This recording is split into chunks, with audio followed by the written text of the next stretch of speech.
Pop culture used to go through a lot of changes within the span of a decade.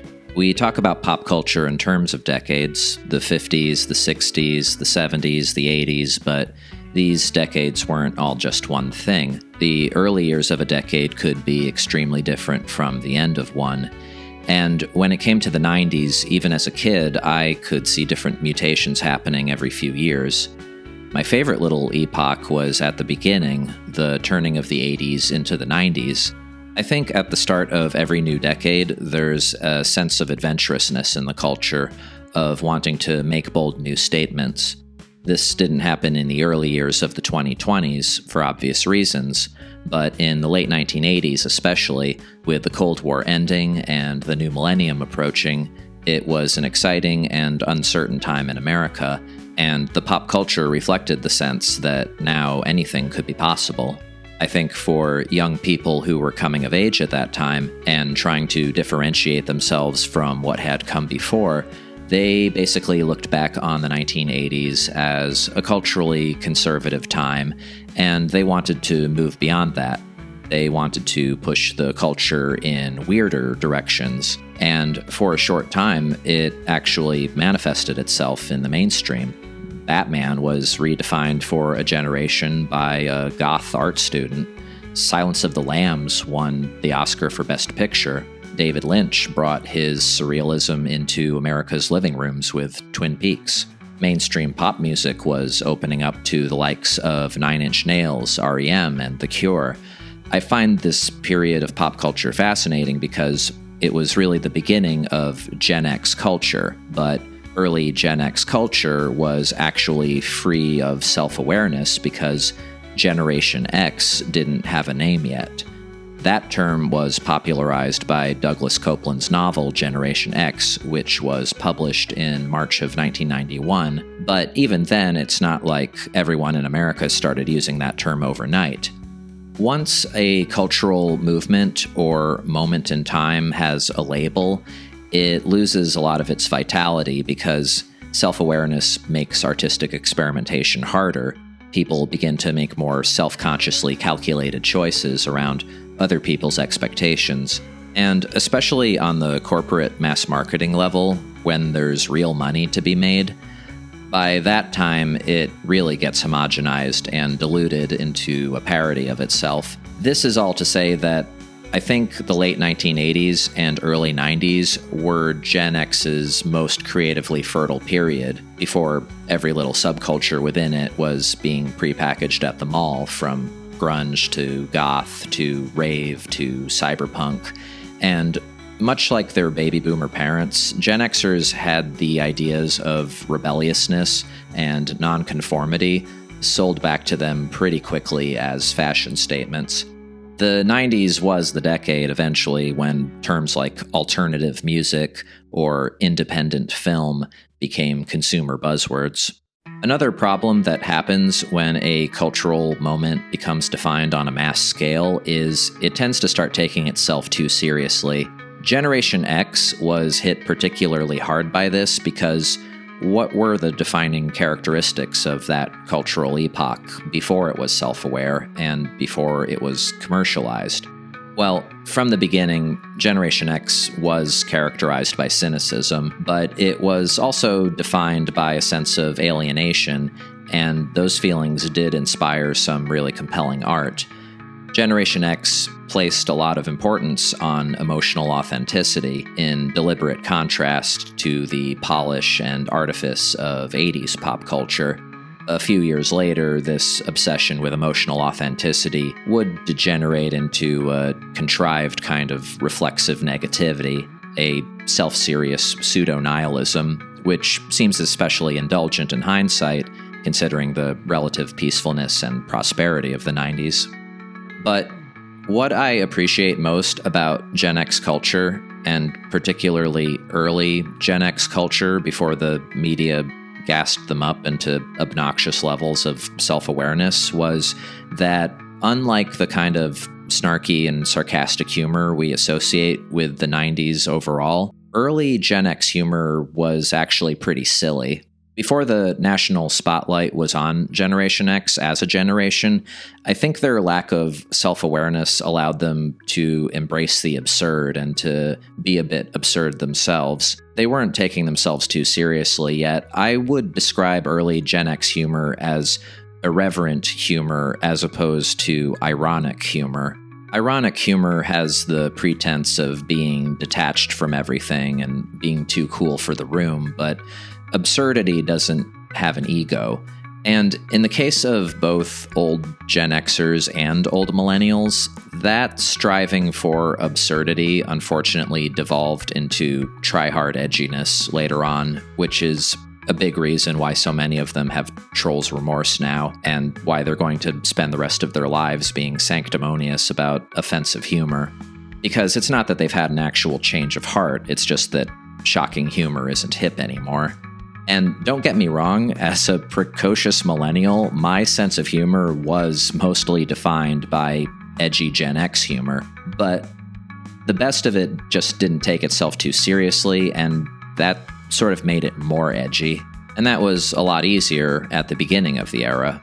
In terms of the historical moment when Gen X was coming into its own, there was a sense of malaise, and this is where Chuck Palahniuk's famous line from Fight Club comes from about being the middle children of history.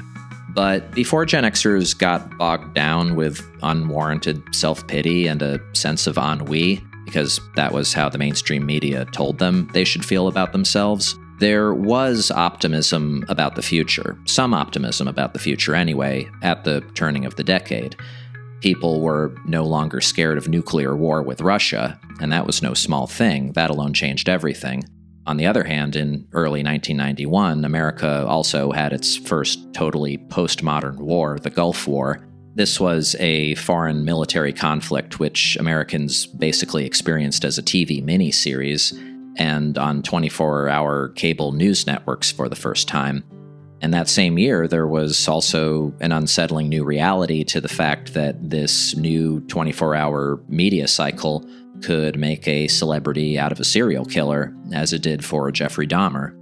Cable TV in general and the exploding home video market was giving society a sense of media oversaturation, which I think is why Gen Xers became so fixated on ironic parodies of retro TV aesthetics, particularly the 1950s, which they saw as the epitome of insincerity. But part of the optimism at this time was optimism about technology, too. Home computers were becoming commonplace, video games were advancing at amazing speed, and people were excited about the possibilities for artistic expression in these new digital spaces. There were new possibilities for human connections, too, thanks to something new called the World Wide Web, which launched in '89. And yet, the world wasn't even wired up yet. It was still a tactile world of meeting up face-to-face and living in the moment. A world formed entirely around human connections made in person, no thought towards maintaining a digital version of yourself because technology was still analog and disconnected.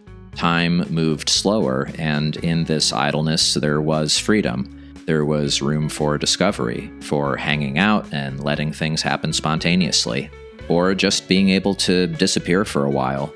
For as cynical as Gen X styled themselves to be, they were still the last generation whose mental development was pre-digital. Their worldview was more visceral and more in touch with humanity, their own and others. They were more in touch with each other and themselves than even early millennials would be a few years later. I've always thought there was something kind of beautiful and tragic about them in that way. They didn't know what they had. I got a little taste of that world as a very small child, but how are you going to keep them down on the farm after they've gotten their 1,000 free hours of AOL? So, this little period of American history, this blooming of the early Gen Xers, it was a time of contradictions, and I think when it comes to artistic possibilities, it's the friction of contradictions that creates sparks. The best example of this whole early Gen X before Gen X cultural moment that I'm trying to describe, the absolute zeitgeist of it, was probably Twin Peaks. Twin Peaks also happened to take place in Washington State, which we'll be talking about very soon. But here's why it really epitomized those contradictions. It was about a gruesome serial killer investigation, but it was also about cute, quirky, small-town life. It had art film surrealism, but also soap opera glamour. It had a sense of pop cultural history and an appreciation of old-fashioned Americana, but it was also very hip and very modern in its style. Taken all together, it was a work of hyper-reality, a vision of America that embraced lightness and darkness and was clearly artificial, but also expressed genuine, heartfelt emotions. It felt more real than real, like a good cartoon.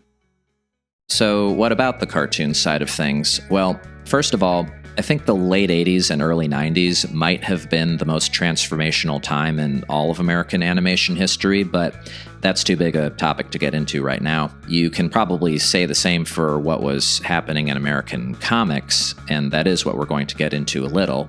The key feature of the rapid changes in both American animation and comics at that time was that for the first time in decades, since before the Comics Code Authority cut the entire comics industry off at its legs, it looked like adult audiences, or at least young adult audiences, were finally starting to consider the idea that comics could be a legitimate art form and popular entertainment for adults.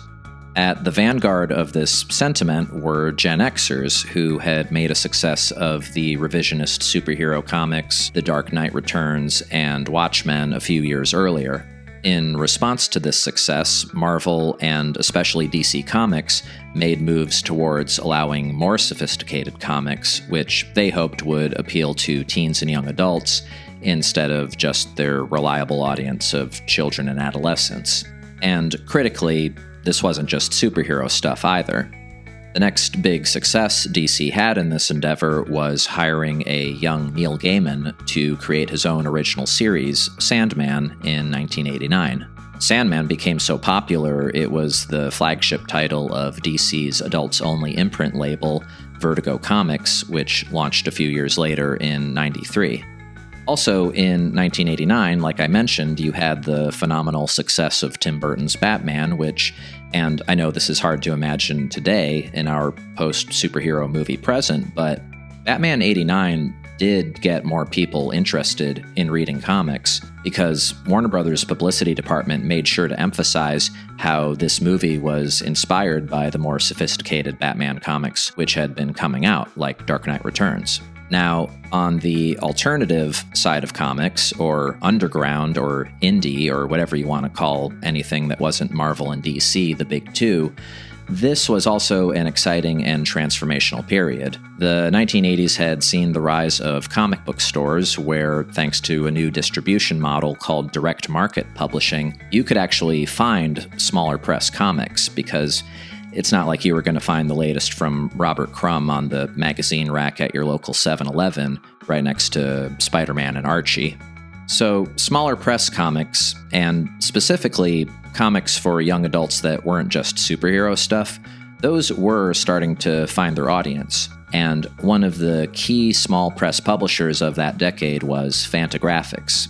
For most of the 80s, they had been based out of Los Angeles, and their flagship title was Love and Rockets. This was, and still is, an anthology series produced by the Hernandez brothers, whose stories focused mainly around one cast of characters in a Central American village and another cast of Latino characters in LA.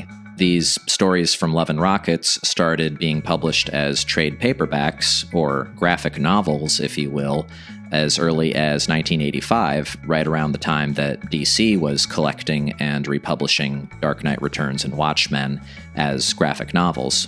And graphic novel may have just been a cheesy marketing term, but it did get comics into the hands of people who wouldn't have read them otherwise, because by packaging these comics like real books and getting them onto the shelves of legitimate bookstores, they did reach new readers who, understandably, might have been a little skittish about venturing into their local comic book store and rubbing shoulders with the Eltingville Club.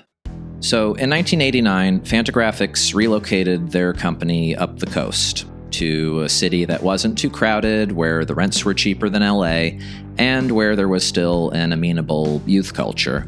That city, of course, was Seattle. And unbeknownst to Fantagraphics, Seattle just happened to be on the cusp of national attention as the epicenter of the grunge music scene, which would become synonymous with Generation X. And the more media attention Generation X got, the more attention grunge music got, and vice versa. And this was thanks in part to the shrewd marketing of Seattle-based record label Sub Pop Records, who promoted the term grunge as a new genre of rock music, also calling it the Seattle Sound. There was this one band called Nirvana you might have heard about. People like to wear their smiley face logo as a retro t-shirt thing now. They were the breakout mainstream success of that whole scene when their album Nevermind came out in the fall of '91. The lyrical content of grunge music was, as Wikipedia puts it, typically angst-filled and introspective, often addressing themes such as social alienation, self-doubt, abuse, neglect, betrayal, addiction, and psychological trauma. Obviously, that doesn't reflect the sense of cultural optimism at this time, which I've been trying to make a case for, but it did reflect a new openness in mainstream pop culture towards expressions of more raw emotions about sensitive subjects. Authenticity as a concept in popular art and popular culture really was king among Gen Xers. The word poser was a serious epithet. Anyways, 1989 continued to be a year of great importance in comics because the same year that Fantagraphics moved to Seattle, they also began publishing a new series by a young cartoonist named Peter Bagge, who was originally from the East Coast but had also recently moved to Seattle himself. Bagge had been working for Robert Crumb as the editor of his anthology magazine Weirdo, while also drawing his own humor anthology title for Fantagraphics called Neat Stuff. Bagge's work up to this point in his career was comparable to early Crumb, a highly cartoony art style contrasted with adult humor that ranged from being clever and satirical to just being laugh-out-loud stupid. The closest modern comparison would be Johnny Ryan, who's definitely a direct descendant of Bagge. Bagge himself cited underground cartoonists of the 60s, like Crumb of course, as an influence on his humor, but for visual inspiration, he also looked to Bob Clampett, the Looney Tunes director, and Harvey Kurtzman, the cartoonist who created Mad Magazine. One of the strips in Neat Stuff was The Bradleys, which, as the title implies, was a series about a family located in the suburbs of New Jersey who were always at each other's throats. Before the last issue of Neat Stuff, you could tell that Bagge was rapidly evolving towards more sophisticated work. Thanks in part to having Crumb as his boss and his mentor, he was learning a lot about how to tell longer, more personal stories. And amazingly, he was learning to do this without compromising his cartooning. Instead of drawing in a less cartoony style when doing stories that were more based in reality, you could see him starting to wield his cartooniness like a scalpel, knowing when to exaggerate and by exactly how much in order to make the acting between his characters more compelling. You could tell he was becoming more observant of real people's body language and their facial expressions, and incorporating that into his characters' acting. He was also developing a better ear for dialogue in his characterizations. All of this was emerging especially in the Bradleys strips, where the focus had gradually shifted from the family's humorous bickerings onto the teenage son character, Buddy Bradley. The stories about Buddy were becoming more involved and more personal because they were loosely based on Bagge's own experiences growing up. By the time he drew his final issue of Neat Stuff, Bagge was starting to enter the prime of his abilities as a cartoonist and a storyteller. The last issue, in fact, is just one long Buddy Bradley story. Naturally, he and Fantagraphics agreed that Buddy Bradley had the most potential for a new series. So, in the most unwittingly fortuitous decision of Bagge's career, he relocated Buddy, like himself and Fantagraphics, to Seattle. One initial title for this new series about Buddy Bradley was Love and Hate, but of course Fantagraphics told him that sounded too much like Love and Rockets. He also considered Hey Buddy, but was afraid that sounded too much like a children's comic. So ultimately, he decided on a title that would clearly indicate this was not a comic for kids, one which sounded a bit more aggressive, a bit more Gen X. Buddy Bradley, a character in a comic book called Hate, speaks for an entire generation of American malcontents. Well, Hate Comics mainly revolves around a character named Buddy Bradley. He has a negative slant on everything, and and for that reason is very reluctant to commit himself to anything. A character like Buddy and people who identify with him, what they love is pretty much defined by what they hate, and vice versa. The Northwest is the capital of alternative strip cartoons, or comics for grown-ups who like their comics grown up. Matt Groening, the creator of The Simpsons, is Seattle-born and bred, but there are many more where he came from.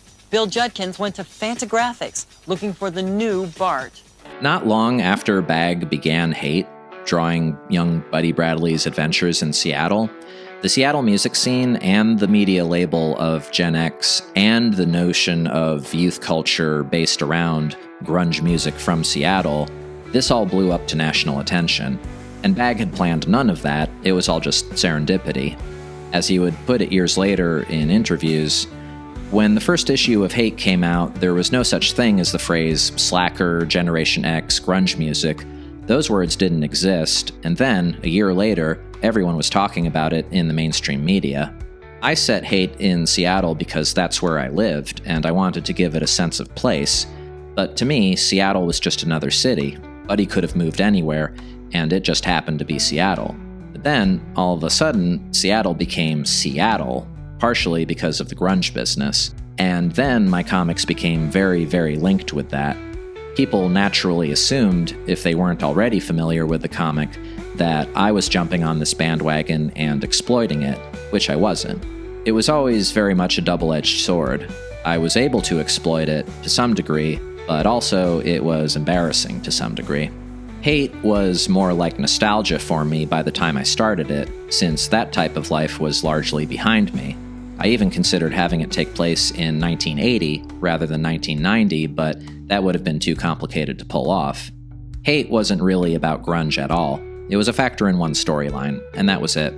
While there was a story arc about Buddy managing his friend's band, most of the stories in Hate were actually just about Buddy's love life or dealing with various problems like weirdo roommates or being broke. Stories about being a single young man living on his own in a big city, basically, which Bagge no longer was by the time he was drawing them. He was already a husband and father. So, despite all the specific details of that cultural moment that are in Hate, there does remain something timeless about all of the comedy and drama in it decades later.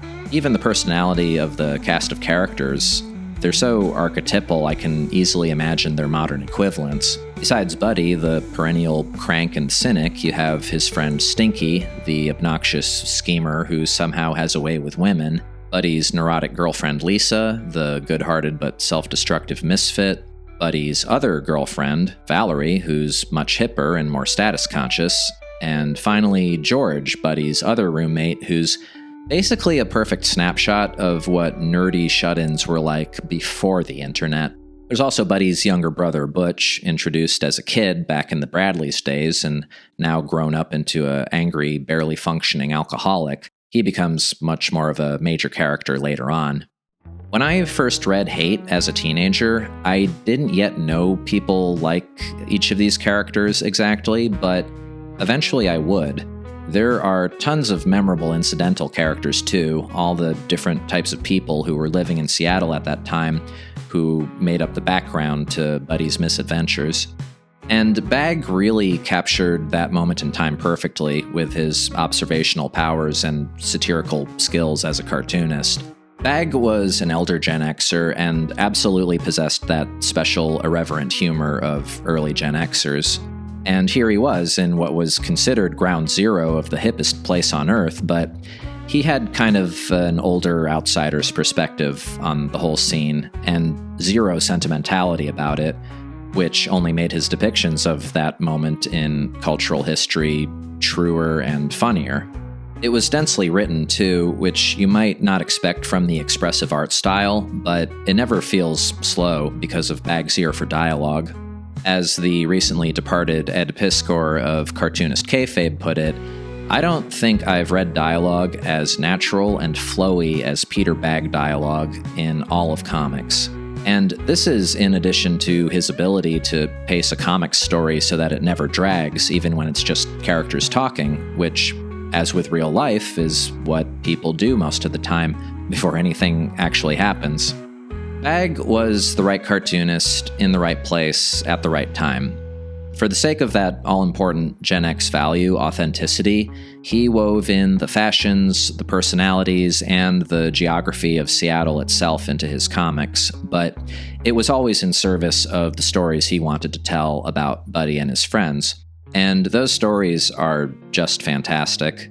Hate is easily one of my favorite comic book series of all time, and one of the few series I've ever bothered to collect every individual issue of, rather than just the book editions. The combination of true-to-life characterizations, exaggerated cartooning style, and crazy but down-to-earth stories that could be equal parts tragedy and comedy has never really been equaled since, in my opinion. Bagge really embodied his generation's best qualities as an artist, even at this early point in his career. The sense of emotional authenticity in his work, which worked hand in hand with his fearless sense of humor, wasn't just about capturing the way his generation spoke or what pop culture they liked or things like that. There's a heartfelt nature to the stories in Hate, which was heightened by his mastery of cartooning, which you could see still getting better with every issue. He used the cartoony exaggerations you'd see in a Looney Tunes or a Tex Avery cartoon to emphasize big dramatic moments of anger, hysteria, fear, lust, joy, etc. And these big moments are always sincere because Bagge wasn't trying to be cool or go for pathos or come up with contrived sitcom scenarios. He never cheats as a storyteller, and his characters always have integrity. They're as realistically drawn as they are unrealistically drawn. In moments of emotional intensity that are treated very seriously within the story, the characters still look cartoony. That's the contradiction of it, and its brilliance, at a very contradictory time in American culture. Hate was a big success for Fantagraphics, and however much its close association with Seattle and the grunge scene brought new readers in, plenty of them got hooked regardless of that incidental connection. Because of the attention around the comics industry at this time, young adults, Gen Xers, were opening up to the idea that comics weren't just superhero stories for kids, or even superhero stories for adults for that matter. Hate was exactly the kind of comic which delivered on that promise, by speaking to them so earnestly and hilariously. Only an independent cartoonist could have pulled that off the way Bagge did, compared to the Hollywoodized versions of Generation X that you mostly saw in TV or in movies. Naturally, soon enough, Hollywood did come calling for Bagge, and there was, as Bagge put it, a real sense of urgency to all of these phone calls, since everyone seemed to want to capitalize on this whole Seattle/grunge thing before the fad blows over. With the recently revitalized animation industry's new interest in adult-oriented animation, thanks to hit series like The Simpsons and Beavis and Butthead, Hate did come very close to an animated film or TV adaptation, although the only thing that's ever surfaced to the public was this 4-minute pilot, written and designed by Bagge and directed by Steve Loader of Ren and Stimpy fame. Loader does a pretty good job translating Bagge's art style and the acting style of his characters. They're a natural fit for animation, with their big heads and rubbery limbs. For the grunge rock scene, of course, the bubble did burst. This was the premise of the animated pilot, in fact. Where'd everybody go? I'm beginning to think that this city's day in the sun has come and gone. Everyone's moved on to greener pastures. No! no! Sadly, sales-wise, the bubble kind of burst for alternative comics around the same time, too. As Bagge would put it in retrospect, comic book sales were about as high as they were ever going to be by 1992 to 93. It's been all downhill for this friggin' industry since then. I really do think there was a window of opportunity at this time for the American comics industry, both alternative and mainstream, to establish a permanent young adult readership, but for various reasons they blew it. And the best proof is the fact that for 20 years now, manga has been slowly filling that need, even despite American society's loss of literacy. Anyway, by the mid-90s, Generation X itself, as a cultural epoch, seemed to be winding down. Daniel Clowes, a longtime friend and colleague of Bagge's, was another great success story of Fantagraphics and a cartooning genius in his own right with his anthology series Hateball. In 1993, Fantagraphics even sponsored them to go on tour together to various comic book stores, the Hateball Tour. Clowes drew a one-page strip as an epitaph to the era in the April 1994 issue of Hateball, using Bagge's characters with permission. He might have had an even clearer perspective on it than Bagge, since he didn't live in Seattle. Clowes' more realistic depiction of Buddy Bradley begins, "Upon what foundation is our culture, that of upper-middle-class urban Caucasians between the ages of 18 and 28, built? To what do we owe our particular aesthetic?" Clowes' depiction of Buddy's friend Stinky answers, "It is a culture of contrived contrariness. We listen to ineptly performed, discordant music and wear ugly, ill-fitting clothes. We fear our betters and are disinterested in anything beyond sordid details of personal degradation in our artists. Our response to a culture of sadism is to masochistically scar and wound ourselves. We pose no threat to the standing order.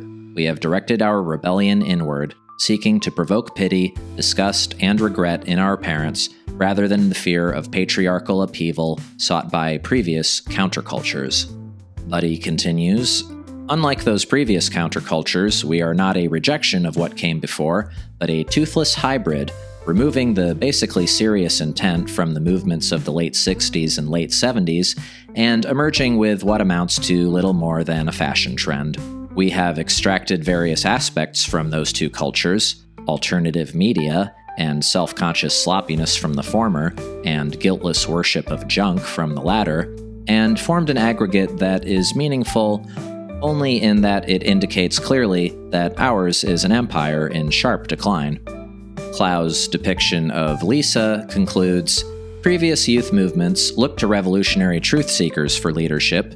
Our heroes are mass murderers, cartoonists, and alcoholics. It's fitting that our cultural mecca is a gray, lifeless area, known previously for its rainfall and high concentration of Nazis. But, of course, the Seattle scene is over. The grunge years are behind us. We received far more attention than our unimpressive numbers, less than 1% of the population, deserved, and we will now sink into oblivion, to be remembered, perhaps, only by some even more idiotic future generation who will morbidly imitate our mannerisms in a regressive attempt to avoid the horrors that surely lie before us." And they all sob. Once again, however, Bagge was ahead of the curve, and this time on purpose. After 15 issues of Hate, which had run from spring of 1990 to the fall of 93, Buddy Bradley packed up his bags and moved back home to the suburbs of New Jersey, this time bringing along his girlfriend Lisa. The series went from indie-style black and white to full color, taking out ad space to cover the cost. This is one of the reasons I love having the original issues. Looking at ads from this period is such a time machine of alt culture. Although it disappointed some readers, Bagge basically distanced Hate from the baggage of hype around Seattle and of being known as the grunge comic. The series would continue for another 5 years across 15 more issues, and the second half of the run is a bit different from the first, becoming slower paced and focusing almost entirely around Buddy and Lisa's relationship, and the question of whether or not it would last. Buddy settles down and grows up a bit, opening a nostalgia collectibles store, which he runs with Jay, an old character from the Neat Stuff years, who hasn't completely kicked his heroin habit. As all this is happening, of course, Bagge didn't miss a step in turning his observational skills as a cartoonist to the details of the people and the sense of place in this completely different setting from Seattle. And his storytelling was only getting more impressive, especially as hate became more dramatically focused. Major characters die, and feelings are hurt, but ultimately, it does end on a hopeful note, with Buddy and Lisa expecting their first child and deciding to get married. Peter Bagge's career in comics was pretty firmly established by the time he concluded Hate in 1998, and ever since then, he's done all kinds of neat stuff, from original graphic novels to miniseries to political biographies, and even the occasional odd mainstream gigs, like when Marvel Comics let him do a couple of one-shots about Spider-Man and the Hulk.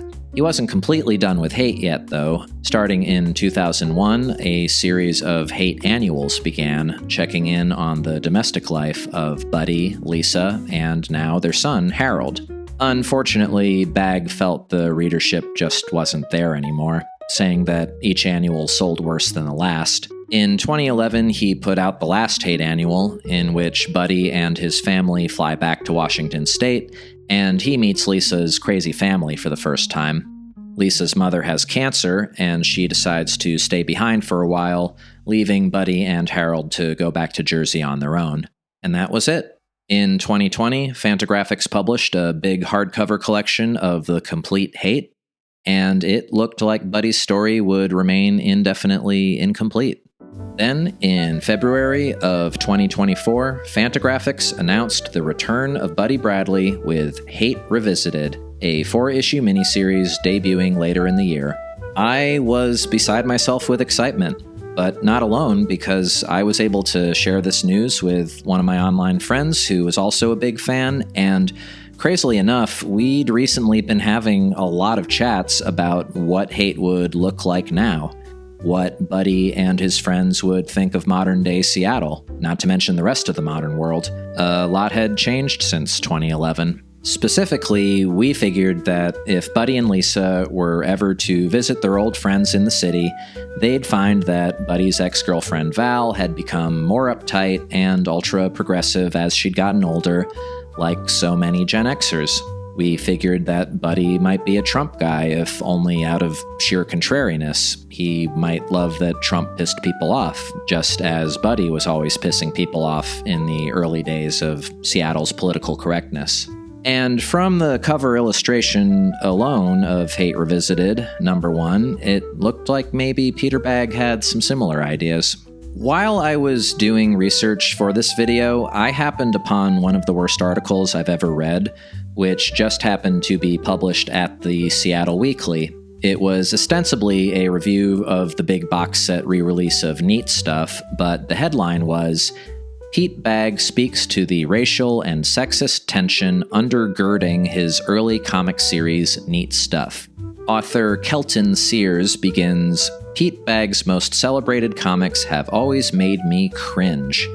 His characters, modeled after the cartoon grotesques of Basil Wolverton and Tex Avery, are all perpetually horny, shouting cretins, spitting out racist and misogynist epithets left and right. They feel like Looney Tunes episodes produced for angry young white guys. Kelton Sears, by the way, young white guy when he wrote this, but I guess he wouldn't identify as angry, despite the self-righteous, scolding tone of this article. Kelton continues, first reading Buddy Does Seattle, the collection of those Seattle-based hate issues, instead of feeling a pang of provincial pride, I shuddered. The female characters are almost universally insane, sex-crazed, and taken advantage of, and the protagonist, the semi-autobiographical Buddy Bradley, casually throws around the N-word throughout. Whether you want to call it satire, black humor, or both, yeesh. Curiously, write-ups on Bagge almost never touch on this, whether that's an oversight induced by his vaunted reputation, or simply because his characters sometimes scream at each other for these transgressions, has always been a little unclear to me.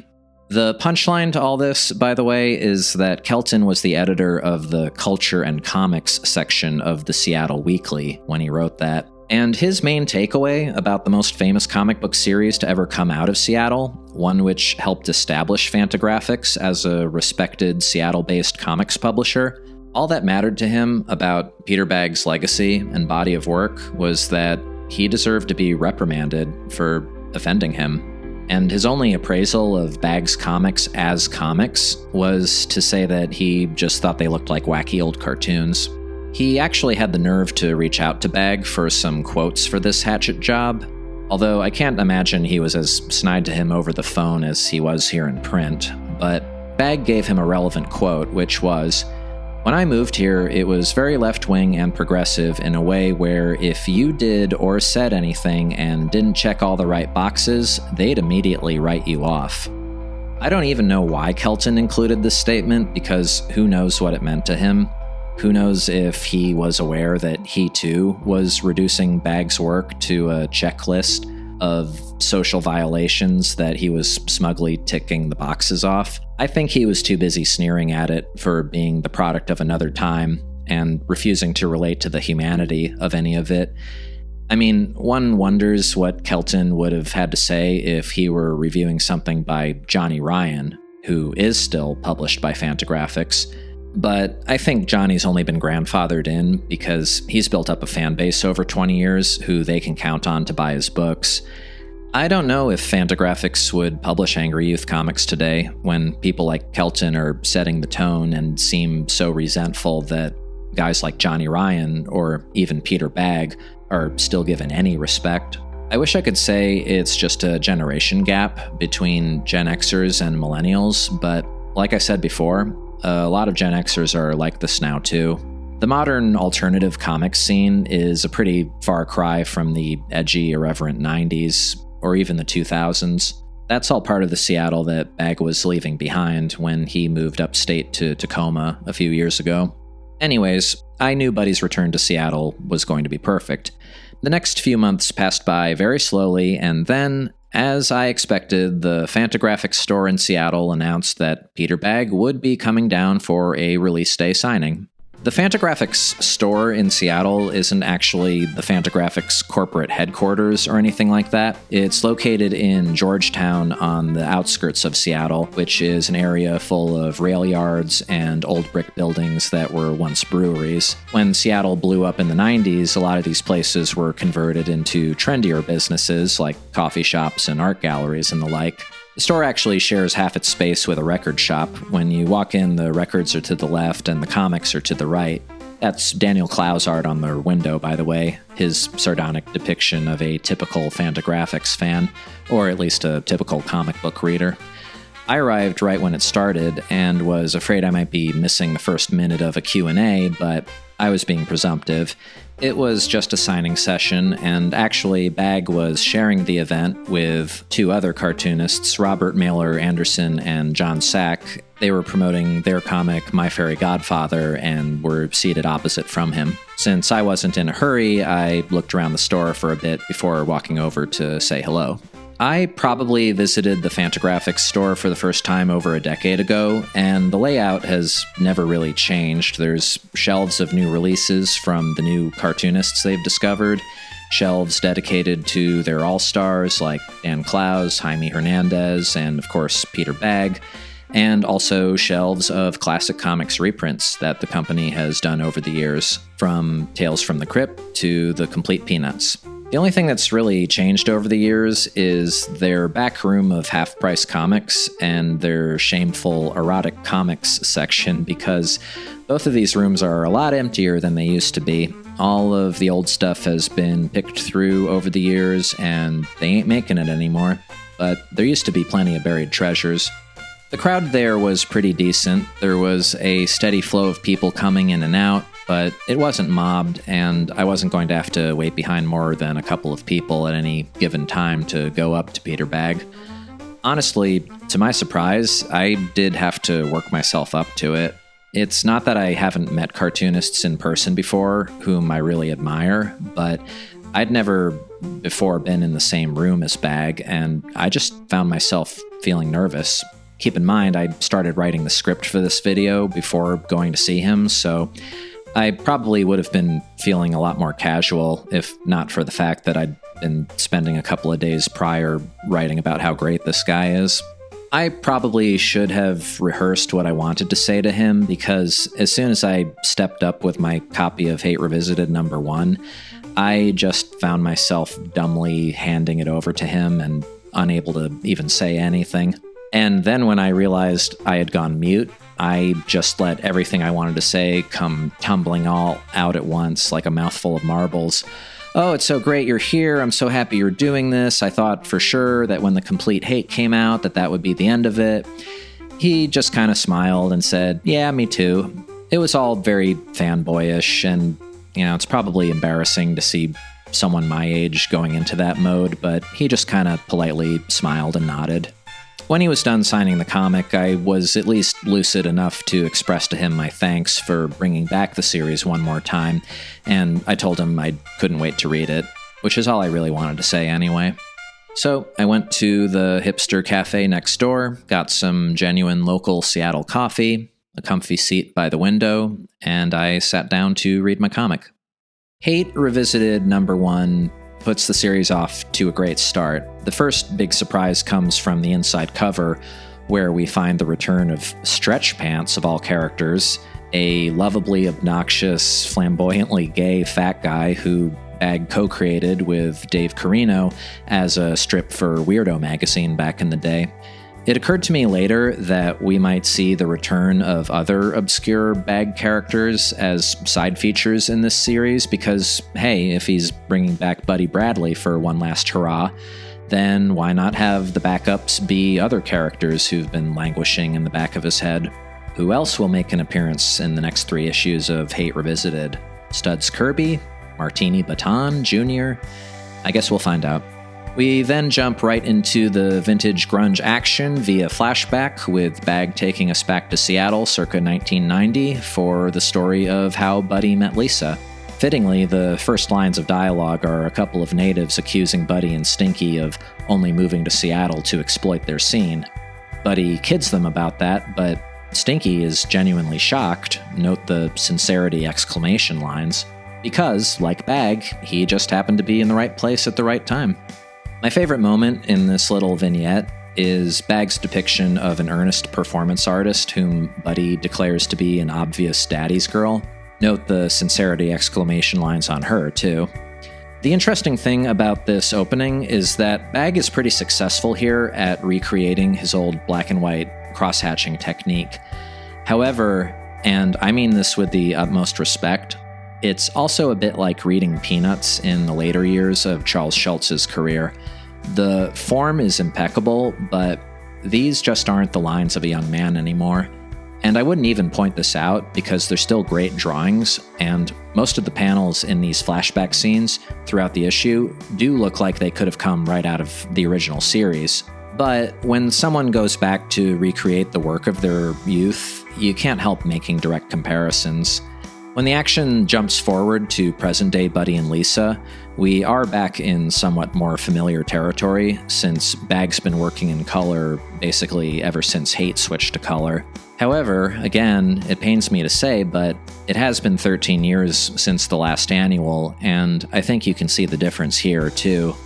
The line work was just a bit smoother. I'll stop going on about that now, because it is immaterial to the enjoyment of the comic. Speaking of Twin Peaks one more time, Hate Revisited felt a little bit like watching Twin Peaks The Return. You're aware that the author/artist isn't the young man they used to be, but there's a gravitas in them returning to write the final chapter of their most famous work, and you can also see them applying everything that they've learned since then. Incidentally, it's been so long since the last Hate Annual that it didn't even register with me at first that Bagge had brought back Buddy's classic look, which he'd dropped in the 2005 Hate Annual for a new look Buddy Bradley, probably to the consternation of Fantagraphics. This is another odd similarity to Twin Peaks The Return. You get the sense that the series has actually been continuing in real time over all the years that it was gone, and now we're just finally dropping back in. Whatever happened with Lisa and her family in Hate Annual number 9 has apparently long been resolved.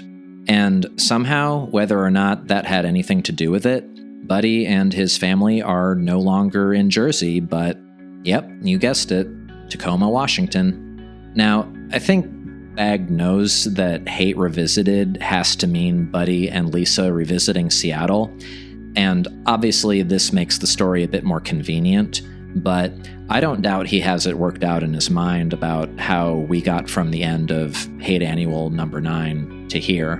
Whatever happened, it seems that they've been here for a while because Buddy has some kind of unnamed work-from-home job, presumably after selling his salvage business back in Jersey. Lisa mentions owing Valerie a post-pandemic visit, which implies they moved sometime before the pandemic. Maybe they saw Val and George once when they did, but not since then, because they're not even sure if Valerie and George are still together. When they go to see Val and George, I was slightly disappointed that they didn't have any kids, only because that was a plot possibility that my friend and I thought would be really funny. What we do get right off the bat is some heated conversation about the Capitol Hill Occupied protest, Black Lives Matter, and the Orange Man, as Val refers to him. This is where we realize that the cover illustration was a bit of a bait and switch because Buddy makes it clear here, and again later in the issue, that he doesn't vote or support any political causes. And this is totally consistent with his personality back in the old days when he and Stinky famously remarked that the only thing worth fighting a war over was pussy. So yeah, Buddy hasn't turned MAGA despite the hat on the front cover. It's just an old comic book sales trick, like having Spider-Man dead on the cover, and then you read the issue and find out it's a dream sequence or something. This is also consistent with Peter Bagge's beliefs, not because Buddy is an exact stand-in for him, but because Bagge has identified as a libertarian for years. In fact, his regular gig for, I think, over 20 years now has been as a contributor to the libertarian publication Reason magazine. So, a big part of Bagge's politics is simply respecting the right of guys like Buddy to not care about politics. And he's well aware of the accusations that draws of having the privilege not to pay attention to politics because he's a white male, because Val was yelling at him about that all the way back in 1991. The political discussion continues a bit in the subsequent parts of the issue with Buddy and Lisa, although it's not really a discussion so much as it is Buddy continuing to insist he didn't vote for Trump, and she also seems to find his lack of interest more aggravating in of itself than if he were going around wearing a MAGA hat. No doubt Peter Bagge's had this conversation many times. The funny thing about this being such a prevalent theme in this comic is that, much like Buddy himself, the original Hate series was never really political at all. There were references to feminism and racism and gay rights and all of that, but that was more just the periphery of Buddy's world in Seattle. He truly embodied Peter Bagge's old Gen X ethos of what you might call benevolent apathy. And of course, that wasn't good enough for some of his friends in 1991, and it definitely isn't good enough for them in 2024. So I think Bagge is just speaking to the fact that modern society feels more politically loaded than ever, especially when you start talking to old friends, and especially when those old friends happen to have lived at the center of the Capitol Hill Occupied protest in 2020. There's another couple of flashback sequences with young Buddy hanging out with young Val and young George, and in the former sequence there's a clever segue as the black and white strip ends, revealing itself to be a dream that Buddy was having. The story that Bagge seems to be setting up is that Lisa is keen for the old gang to get back together and become friends as adults. This is a bad idea, of course, since only really she and Val enjoy hanging out together. But there's also a ticking time bomb, which is that nobody in the friend group, except Buddy, knows what really happened to Stinky. So it'll be interesting to see how that plays out. And maybe this is just my fanfiction brain talking, but before Hate Revisited was ever announced, I always thought that if Buddy had some kind of reunion with Val, sparks might fly again. She and George were always this unlikely couple, and they're clearly not very close in this issue. And Buddy's relationship with Val was always kind of based on their conflicting personalities. which have only gotten more conflicting, so I think Val might make a move on Buddy. We'll see. The most shocking thing to me in the whole issue wasn't anything to do with Buddy, Lisa, Val, Stinky, or George. It was actually just the page where we briefly see Buddy and Lisa's son Harold all grown up. Because everyone else basically looks the same, especially Buddy, who's reverted to his younger look, but Harold was still a kid 13 years ago, and now he's a young man like Buddy once was. He does seem a lot more well-adjusted than Buddy did. He's working construction and living at home with Buddy and Lisa. He didn't go to college, and there's a funny moment when Buddy realizes that his son doesn't really have a frame of reference for the woke personality type because he was never in that environment. Seeing Harold go out the front door, I felt, as a reader, like some distant relative to the Bradleys who just came to visit and went, "Oh man, Harold's all grown up, what happened?" But that's part of what made Hate so special. Peter Bagge wasn't just going to freeze his characters in time at their most marketable. He was interested in them as people. He wanted to tell stories that were inspired by real life, filtered through a visually cartoony lens. All the great ups and downs of Buddy and Lisa's lives wouldn't have been able to happen without the passage of time. Because that's life. We don't live in a cartoon sitcom.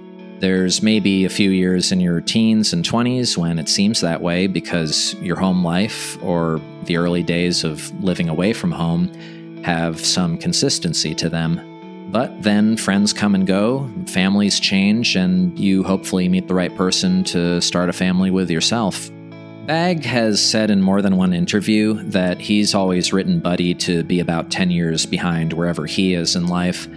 I first discovered Hate comics when I was a teenager, so for me, reading about Buddy Bradley was kind of like getting a glimpse of the future. I guess I kind of thought of him as the older Gen X brother I never had. The cool kind of Gen Xer, the one who genuinely didn't care what anyone thought, who would make fun of anyone or anything, who never felt sorry for himself and didn't take crap from anybody. Until Hate Revisited was announced, I don't think I ever really understood how much this series meant to me. Bagge has done lots of brilliant work since then, but as a reader of his, I consider myself very fortunate to have had Hate comics in my life and to have gotten into them when I did. And now that I'm grown up and Bagge is giving a proper conclusion to Buddy's saga, I feel like it's already going to be over way too soon. 3 more issues with Buddy Bradley isn't enough, but I'm grateful for them. There's so many cartoon characters where people will say, "Oh, I've grown up with that character," but it's the nature of comics and animation that cartoon characters are almost always frozen in time. Buddy Bradley, though, he has grown up and gotten older with me, and I love him. And more than ever, I still love Hate. I will always have Hate in my heart. Generation X has basically been discarded by history now, but some of their masterworks still endure, and Hate is one of the greatest gifts Generation X ever gave us. Peter Bagge is one of the greatest Gen Xers that ever was. So, thanks again, P-Bagge, for sending Buddy back to Seattle one last time.